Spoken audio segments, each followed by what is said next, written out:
She'd heard about it in a scary story her nanny had told her. About birds that had feathers as dark as night and eyes the color of blood. The story went that if you looked into its eyes, it would take your soul. The moment her eyes met his red eyes, she felt as if he'd captured hers. In a small desolate northern territory called Legbel, up on a hill, in the home of the Lord of Legbel, there was an uproar as the young lady of the house urged Martha, her nanny, to finish dressing her. She was especially excited since her father would be returning home any minute. She blushed and pouted as she said that she should be the prettiest lady for her father. Martha burst into a fit of laughter at her words, and she noted how fast time flew by when it felt like just yesterday she was nothing but a baby. Sioana smiled as she stated that her father had promised a gift upon his return. Sioana of Gengia was the daughter of Count of Gengia. Sioana said that while she'd usually not dress so excessively, today was special since she'd wanted to look her best for her father.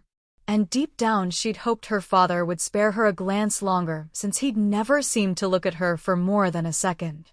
Martha assured her that the Count would be pleased to see Sioana.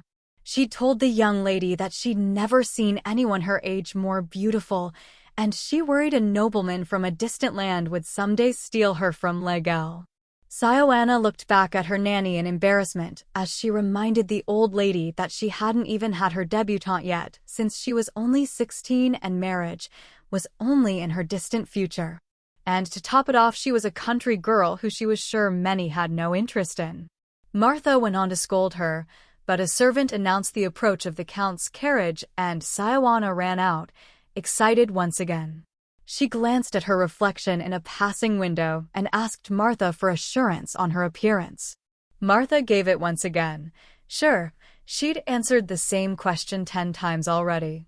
She scolded Martha for her imprudent remark, sure it was unnecessary, and she reminded the nanny that she was her mistress. But Martha was not offended as she agreed that Sioana was her mistress, as well as all of Legel. Proud Sioana took charge where needed. She looked at her nanny, taken aback by her words, and after being reminded of the gift she'd receive, a smile bloomed on Sioana's face. But soon, she came face to face with the piercing stare of her older brother, Eli of Gengia. He questioned her disrespectful behavior as she stared at him. Realizing her mistake, she lowered her eyes quickly as she stammered out an apology, and she expressed her surprise at his appearance. He noted how she'd been taken aback by his presence when it was his home. He mocked her lack of manners, and Martha watched silently as Sioana apologized profusely, all the while noting the irony since Eli spent most of his days and nights holed up in a gambling house, the epitome of lack of decorum. Eli went on to verbally deride Sioana for her appearance, and her heart beat erratically at his verbal abuse. She thought about all the effort it took to get her ready, so she knew she looked presentable, and that Eli was just nitpicking. She wondered once more why he went out of his way to be so cruel to her, and encountering him always terrified her. Eli's rant was cut short as a new voice entered the conversation, and at the sight of him, Sioana broke out into a bright smile once more. But before she could speak up, Eli stepped forward. He bent graciously at the waist as he welcomed the Count home and inquired about his trip to the capital. Sioana grimaced as Eli overshadowed her presence, but determined to be brave, she stepped forward as she gave her father a warm welcome of her own, but stumbled over her words. Twain of Gengia took a long drag of his cigar as he regarded his trembling daughter's form, and after a moment, stated he'd like to get settled in first as he'd been quite sore from the journey.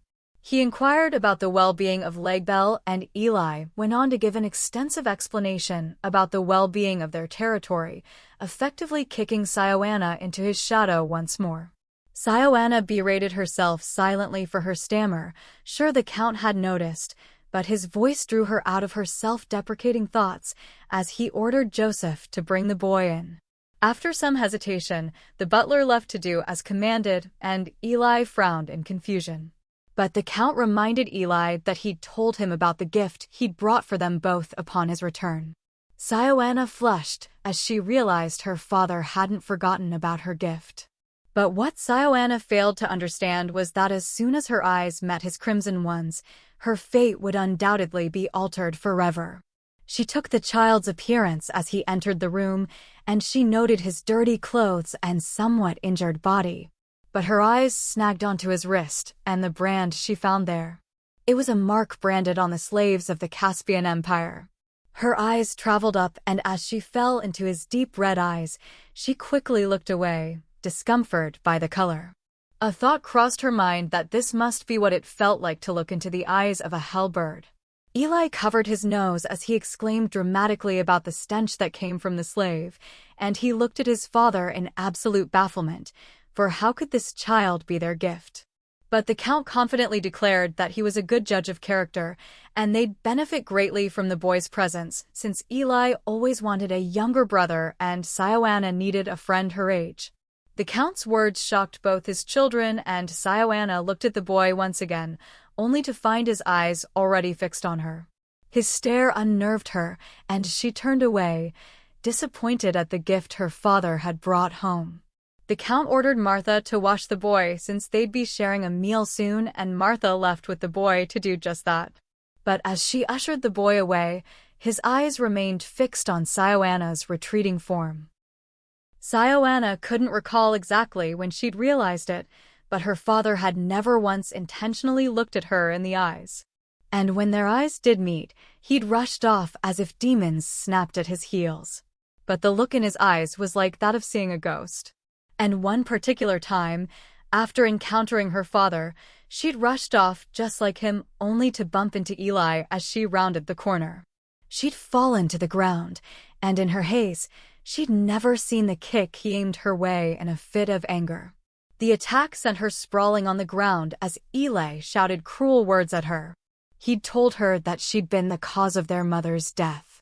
And later in her room, after Martha had patched Sioana up, she'd asked her nanny if she was actually a ghost that haunted their mansion. A monster that had killed her mother just to enter this world. Her words had stunned the woman, and she sat down next to Sioana as she tried to explain her family's irrational behavior. She'd told the little girl that Lord Eli had just been going through a growing phase, which would pass soon, and he'd become a strong, reliable lord of the household. And the Count just needed to heal from wounds of the heart, and soon he'd look at Sioana once again. Martha explained that Sioana had inherited her beauty from her mother, and soon she'd be someone loved. But the little girl with shadowed blue eyes and a swollen cheek hadn't believed a word her nanny had said. Mealtime arrived, and Eli expressed his displeasure at sharing a table with a slave.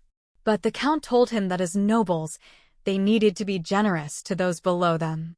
He gestured to the boy as he noted how much better he looked now that he'd been cleaned up, but Eli was not impressed. Sioana sat quietly as she observed the boy. His scars looked worse now that he'd washed up, she thought, and wondered if he'd be able to eat anything at all. He glanced at Sioana, and the sudden eye contact surprised her. She glanced away nervously, and Eli shifted his attention to the slave next to him and questioned why the boy hadn't touched his food. He reminded the slave that he should gratefully eat what's in front of him since he was nothing but a slave that had been picked up from the streets, and the slave flinched at Eli's words. He picked up his cutlery and attempted to cut into his meal, but his hands shook from nerves or the foreign feeling of utensils. Sioana didn't know. He paused as Sioana swapped out his meal for a simple soup. She was sure it'd be easier to eat that, but she covered up her act of kindness with harsh words as she told him the meal was too precious for the likes of him. And after her statement, she frowned, unsure why she'd paid the servant boy so much attention. He seemed perplexed by her actions, but after a moment, he picked up his spoon and began to eat. Sioana sighed in relief, for she was sure if the servant boy hadn't eaten anything a second longer, Eli would have made a fuss, and that was something she'd not wanted to bear witness to. Eli turned his attention to the Count as he wondered where he'd found the servant, and the Count explained that he'd almost ran him down with his carriage on his ride home. And as someone with his position, he'd felt the need to help the poor soul in good conscience. What the Count failed to mention was that he'd taken an interest in the boy upon seeing his slave mark. Sioana understood the hidden meaning in his words. The Count had seen free labor and picked him up for his benefit. Sioana was appalled at the Count's words and tried her best to stem any ill feelings for her father. Eli smirked as he was sure the slave had purposely jumped in front of the carriage, and he mocked the lower class for their desperation as they sought out the rich and wealthy. The boy's spoon paused midair, clear he'd heard Eli's words, and the Count stated that he'd hoped they took care of him since the boy appeared mute. He'd, however, had a look in his eye that the Count had taken a liking to, much like nobility. And if they raised him well, he'd be of much help to the Evgengia household. Eli snorted at the Count's words, but the man left the dining hall, as he had other matters that needed his attention. And once gone, the three ate in silence. Sioana paid special attention to the servant, happy to see him eating. But their moment of peace was soon broken as Eli tipped his wine over the servant's head. The red liquid spilled, dripping from the ends of his hair. Eli burst into laughter, but Sioana looked aghast at his actions. Despite being 20 years old, Eli found such pettiness amusing, a fact Sioana couldn't comprehend. Eli noticed Sioana's discontent, and he rose from his seat. She tried her best to convince him otherwise, but Eli called her over. She quickly ran to his side, hoping to appease him, but he grabbed her by the shoulders as he told her that now that she was 16, he would teach her how to deal with those beneath their station. And so he urged softly, "Go ahead and kick him." Sioana's eyes rounded in shock at his words, and every cell in her body froze as she gazed at the boy with indifferent red eyes. Eli reminded her of the treatment she'd suffered at his hands as he said, "Spit on him. I'm sure you're familiar with how to do the rest." He encouraged her once more to do it, and Sioana stood frozen as she gazed at the boy in front of her, the boy with eyes that said he was used to this treatment. She walked forward as she said, "All right." She stepped in front of him and leaned down as she told him that she would pretend to do it, and all he had to do was fall back. The boy said nothing, but his eyes widened in shock, and he flinched at her words. She raised her skirts, and with a hard kick to his chair, she shouted out, "You piece of scum." The boy fell to the floor with a mighty crash, and Sioana gaped in shock, for the boy had fallen quite hard. Eli broke out into laughter as he gave Sioana praise for her actions, as he stated she'd learned so well from first-hand experience. She looked back at her brother, aware he'd referred to his treatment of her, and she stuttered out in agreement. The boy peeked from one eye on the floor, sure that their act had appeased Eli for now. But despite his appearance, this boy was no ordinary slave. His name was Etienne Baronhardt, second son to the Duke Baronhardt of the Erzika Empire. He'd lived a wealthy, peaceful, boring life, one he'd assumed would never change. Duke Baronhardt had 4 children, all of whom had close bonds with each other. The custom was for the eldest male of the family to receive the inheritance, and this was easily accepted. But none of them could have predicted the bloodbath that would ensue over it. One day, he'd sat in the alcove when his younger brother, Edwin, called out to him. He wondered who Etienne's first love was, since he, himself, had fallen in love with a girl who'd had the bluest eyes he'd ever seen. And paired with long, brown, luscious hair, she'd have passed for a forest nymph. Etienne smiled, sure that a little girl had caught Edwin's eye at the last party, and the little boy blushed at Etienne's teasing. But those peaceful days seemed to be nothing but an illusion as Etienne ran through the night, hoping to escape his captors. Edwin had lain on the floor bleeding out as he'd spoken with shallow breaths for Etienne to run. Edwin said that their stepmother had poisoned the snacks, and Etienne realized that all this was his stepmother's doing. And as the light dimmed in Edwin's eyes, he said softly, "Get out of here. You need to live." And so Etienne had run as fast as his feet could carry him. But with every step he took, he couldn't escape the voice that called him a coward who'd left his family behind. He'd ran until he'd reached the sea, and by chance, he'd seen a ship headed for the Caspian Empire. He'd paid for the fare with his jacket and for bread and water with his family's heirloom he'd brought with him. He'd sold much of what he'd had on his back. He'd received help from a sorcerer who had changed his hair color. And so he'd lived his life working small tasks as a way to survive. But he'd continued to get captured, assuming he'd been an orphan slave, only to escape once again, and eventually a year had passed. And now he lay in the Count's barn where the bitter night's cold bit at him. The barn's door creaked open, and he opened his eyes as he grabbed at the hand that reached for him. But what he thought was an assailant was the young lady of the Evgengia house. She'd fallen back, and around them lay the food she'd brought. He was sure that she'd come to confirm if he was dead, but his eyes widened as she picked up an apple off the floor and held it out to him.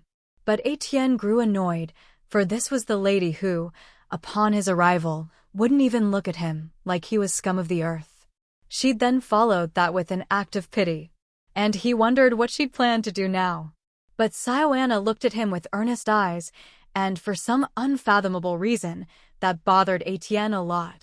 He grabbed her by the arms, an action that startled Sioana, and soon he loomed over her prone body as he sneered, "Stupid, naive girl." Her pupils dilated as his words stunned her. He told her that he wasn't grateful for shallow kindness. Sioana had broken free and dashed out of the barn as if the devil were chasing her. She'd been startled by Etienne's acts and, more specifically, his words. Sioana felt humiliated and was sure she should have just minded her own business.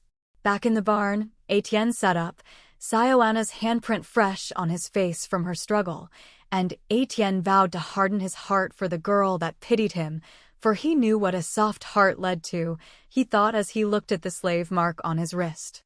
His foot tapped against an apple on the ground. The deep red of its skin shined just like the red of his eyes. He picked it up and took a big bite out of it. The season began its change as the air got cooler and the trees became barren. And it was this time the Count decided to leave the estate once more. His destination was the Erzika Empire, as the Emperor's failing health required him to be there to keep their family in the good graces of the royal family. The Count's eyes turned to Etienne, and he smiled at the young but handsome boy. He told Etienne to be of help to Eli while he was gone, since Eli was to be head of the Evgengia family someday soon. But the children did not seem pleased with Etienne's presence, for Eli shot daggers at the boy while Sioana appeared mildly annoyed since her father paid more attention to him than her. And as the Count left, Eli turned to leave and ordered Sioana to stay at home. He announced that he'd be running some errands in Hybel, but he paused as he turned back once more, his cold eyes trained on Etienne. His arm shot out, and he struck Etienne on the head. The sudden violence stunned Sioana, and she looked at Eli fearfully while he told Etienne that he'd never need the services of a groveling servant like himself. "Stay out of my way and out of sight," he said. "If I catch you, I'll knock some sense into you again." And with a smug smile, he turned and left. Sioana stood in a situation she'd rather not be a part of as she looked at the backs of both retreating men. She'd made her way inside, and Martha had served Sioana some tea while she questioned the whereabouts of Eli. Sioana stated that he'd left for Hybel and the nanny side. She knew that the boy had ran straight to the gambling houses as soon as the Count left. Martha pointed out the unfairness, as it was now Sioana stuck with taking care of matters regarding the land when it was Eli's duty. But Sioana felt responsible for caring for their land and couldn't leave things unattended on Eli's account. Martha smiled, noting how much Sioana resembled her mother in these moments. She told her young lady that she'd be out running some errands and urged Sioana to stay away from the red-eyed boy, even if she needed help. Sioana froze as she wondered what brought about the sudden statement, but Martha only noted the terrifying way the boy's eyes fixated on Sioana when she spoke. And his muteness unsettled her all the more. She reminded the lady of the Hellbird story and stated to never look in the boy's eyes. And once the door clicked closed, signaling Martha's departure, Sioana let out a loud sigh. She was sure Martha would explode into a rage if she ever found out about the barn incident. She recalled the harsh words he'd spoken, and like a switch that flipped, Sioana sprang from her chair as she'd realized that the boy that everyone thought was mute had, in fact, spoken to her the night before. She marched out of the room, ready to give him a piece of her mind for deceiving the Lord of Legbel as well as its people. Etienne stood atop a hill amongst the grazing sheep, and he sighed, noting his still spinning head. He was sure that if Eli kept targeting him, his life here would be more difficult than living on the streets, and he entertained the idea to run once more, but a loud voice pulled him from his thoughts. It was Sioana, and she ordered him to stay where he was. And once she stood a few feet away, she demanded an apology. At his look of confusion, she explained his trickery. But all Etienne gave Sioana was indifferent eyes, and while that look scared her, Sioana stood her ground. She stepped closer, but tripped over a large branch and tumbled to the ground. Her fall took Etienne by surprise, and he rushed forward, ready to help her, but Sioana was too embarrassed to look up. She urged herself to get up, but the sharp pain in her ankle stopped her. Etienne saw this and instantly knew he'd be in for a tough time with the lady. He stepped in front of her and leaned down, offering her his back for support, and she looked up, taken aback by his actions. Sioana fidgeted for a moment, worried for her reputation, but soon realized that she'd be going nowhere if she didn't accept.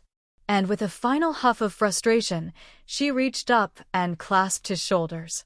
Etienne stood up without struggle, and Sioana was astonished by his strength.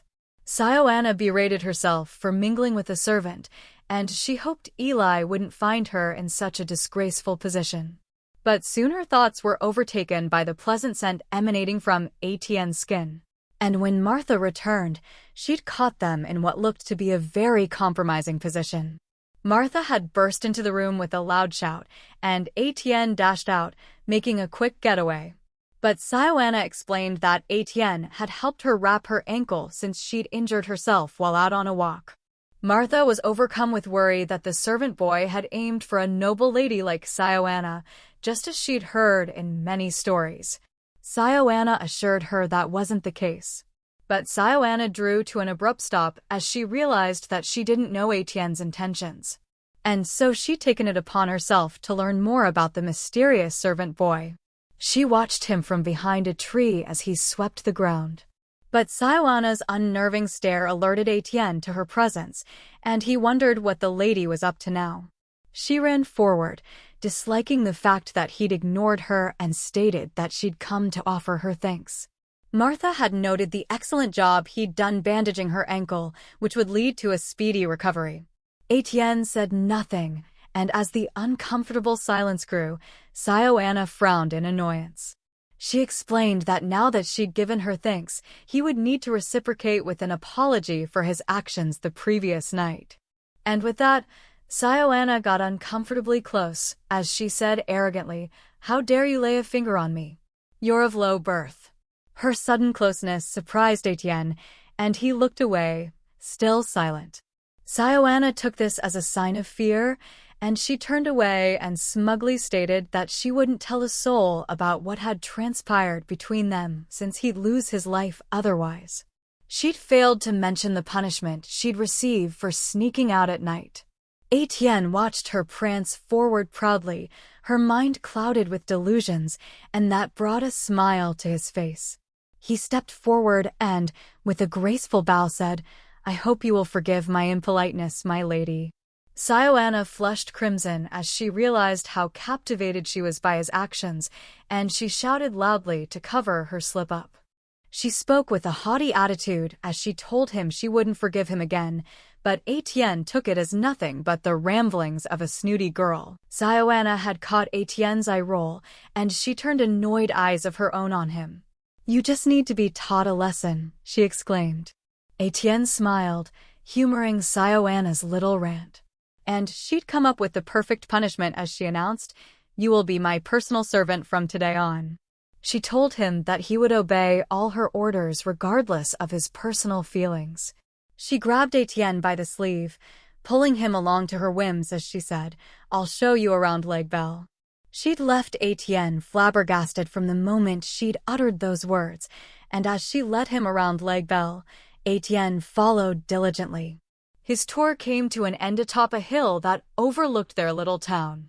Sioana glanced back at Etienne's smiling face, and her thoughts strayed unrestrained to the lovely picture he made as he stood, smiling. And as they walked down the hill, Etienne trailing behind, unbeknownst to Sioana, his eyes never strayed from her, just as Martha had said. And when Sioana glanced back, only then did he look away, afraid of getting caught. Sioana smiled, for while she tried to heed Martha's words, she realized that she was the mistress of Legel, after all. There was no need to avoid the servant boy when, rather, she could have him wrapped around her finger.